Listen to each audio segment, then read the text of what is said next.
Ghana's President Nana Dankwa Akufo-Addo has bemoaned the treatment of African countries by developed economies during trade and investment agreement. President Akufo-Addo spoke at the ABRI Africa Investments Risk and Compliance Summit in London over the weekend.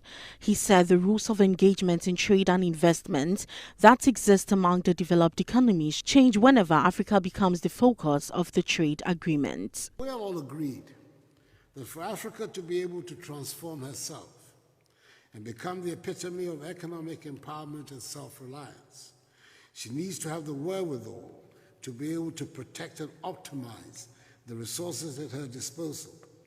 Hence the need to build robust financial compliance systems and ensure strict enforcement of these systems.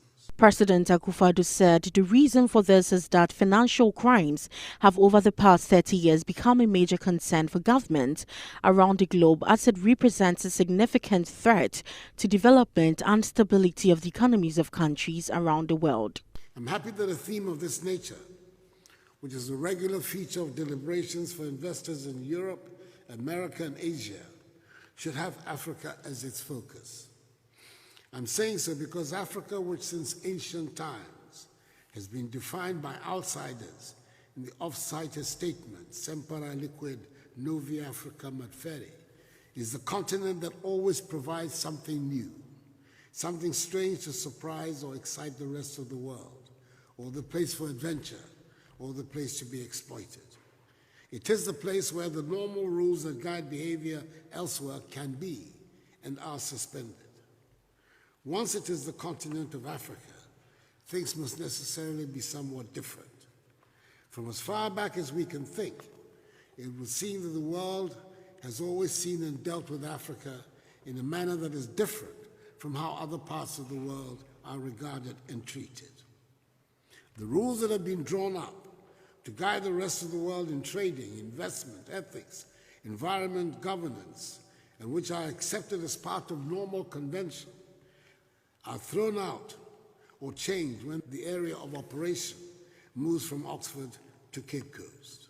He argued that there would be no need for the subject of the conference if the African continent were not seen as a place where regular rules can be and are regular flouted.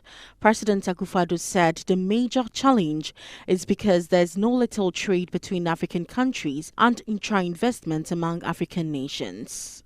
And that's when we talk about investment in Africa. The reference is instinctively to non-Africans.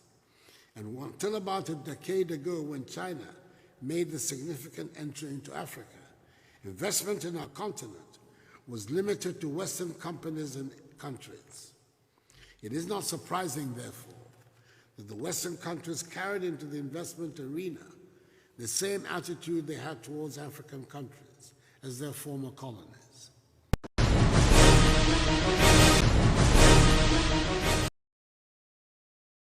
President Nana Dankwa Akufo-Addo has said the government is considering free education at the tertiary level following the successful implementation of the free senior high school policy.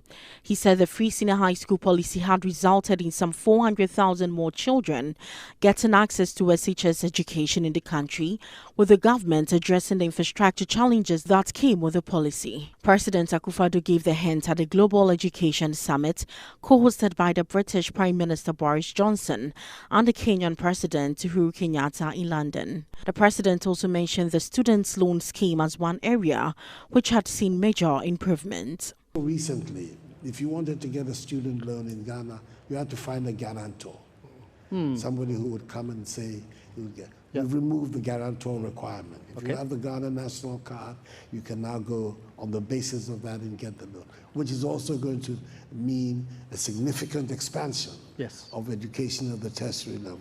President Akufo-Addo said the government was widening access to education for all school-going children because an educated workforce would help realize the vision of a progressive and prosperous country. He noted that the goal of African countries was to move away from mere producers and exporters of raw materials to become value-added economies. President Akufo-Addo explained that the vision would be realized if Africa did not have an educated workforce. Therefore, it requires that the investments that we have to make for ensuring that not just as many, but all our children have the opportunity to go to school right from kindergarten through primary to secondary through tertiary education is guaranteed. Right. As we speak now, some 23% of our budget on education. It's one of the highest on the continent. And we intend to ramp it up even more because as you widen access, which we have done through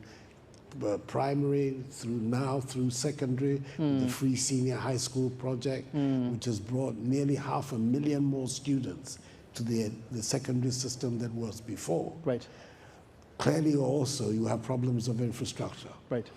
Challenges of classrooms and numbers, etc. Right. So those also have to be accommodated. And that therefore means that as we're expanding the numbers, we're also going to be increasing the infrastructure. Right. More and more money.